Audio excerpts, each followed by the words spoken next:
देखिए, राजस्थान की नागौर सीट अगर सियासी जंग का कारण बन गई है तो राजधानी दिल्ली में भी मुकाबला हाई फाई हो चुका है। यूं तो दिल्ली में कांग्रेस और आम आदमी पार्टी का गठबंधन काफी मुश्किल था। 2019 में भी अरविंद केजरीवाल कांग्रेस के साथ गठबंधन करना चाहते थे, लेकिन तब पावर शीला दीक्षित के हाथ में थी और उनके अड़ जाने से गठबंधन नहीं हुआ। 2024 में भी दिल्ली कांग्रेस के नेता गठबंधन नहीं चाहते थे, फिर भी नाना करते करते हाँ हो गया। लेकिन इस हाँ का जमीन पर क्या असर है, ये भी आपको जानना जरूरी है। इंडी गठबंधन के तहत आम आदमी पार्टी और कांग्रेस भले ही साथ मिलकर के दिल्ली की 7 सीटों पर लोकसभा का चुनाव लड़ रही हो, लेकिन अभी तक दोनों पार्टियों के बीच जमीनी स्तर पर किसी तरह का कोई तालमेल नहीं बैठा है। अब जब कांग्रेस ने भी 3 सीटों पर अपने उम्मीदवार घोषित किए, तब भी दोनों पार्टियों ने अभी तक जॉइंट कैंपेनिंग करने की कोई योजना नहीं बनाई है। आम आदमी पार्टी आज से संकल्प सभाओं के रूप में एक नया चुनाव प्रचार अभियान शुरू कर चुकी है, लेकिन ये अभियान केवल उन 4 लोकसभा क्षेत्रों में चलाया जाएगा जहां पर आम आदमी पार्टी के उम्मीदवार चुनाव लड़ रहे हैं। कांग्रेस जिन 3 सीटों पर चुनाव लड़ रही है, वहां पर भी ये कैंपेन चलाने की अभी कोई योजना नहीं है। कांग्रेस और आम आदमी पार्टी का गठबंधन भी तकरीबन वैसा ही है जैसा उत्तर प्रदेश में अखिलेश यादव और मायावती का हाथ मिला लेना, या फिर बिहार में लालू यादव और नीतीश कुमार का अचानक गले मिलने का फैसला कर लेना।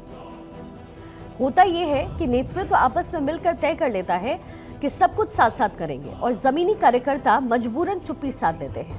अब तक दोनों दलों के जो समर्थक एक दूसरे पर के जानी दुश्मन थे, गठबंधन की घोषणा होते ही होली और ईद की तरह गले मिलने का दिखावा करने लगे।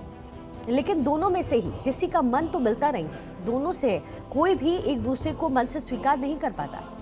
अब ये झलक आम आदमी पार्टी के दिल्ली प्रदेश संयोजक गोपाल राय के स्टेटमेंट में भी साफ तौर पर दिखी। उनका कहना है कि कांग्रेस ने अपने उम्मीदवार घोषित कर दिए हैं और अब वो अपना कैंपेन अपने हिसाब से डिजाइन करेंगे।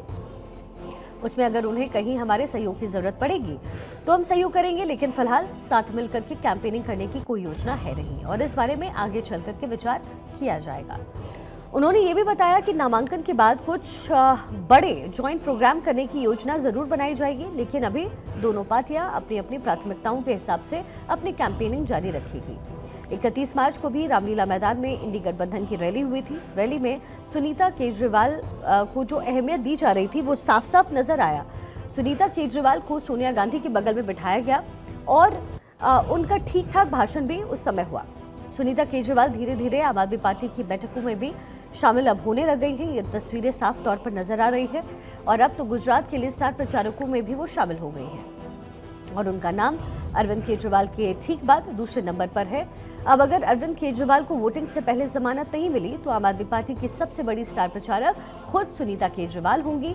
सुनीता केजरीवाल का नाम पंजाब के मुख्यमंत्री भगवंत मान से भी ऊपर है और ध्यान देने वाली बात यहाँ ये है कि जेल से छूटकर बीजेपी और प्रधानमंत्री नरेंद्र मोदी पर जोरदार हमला बोलने वाले संजय सिंह का नाम लिस्ट में है 7वें नंबर पर।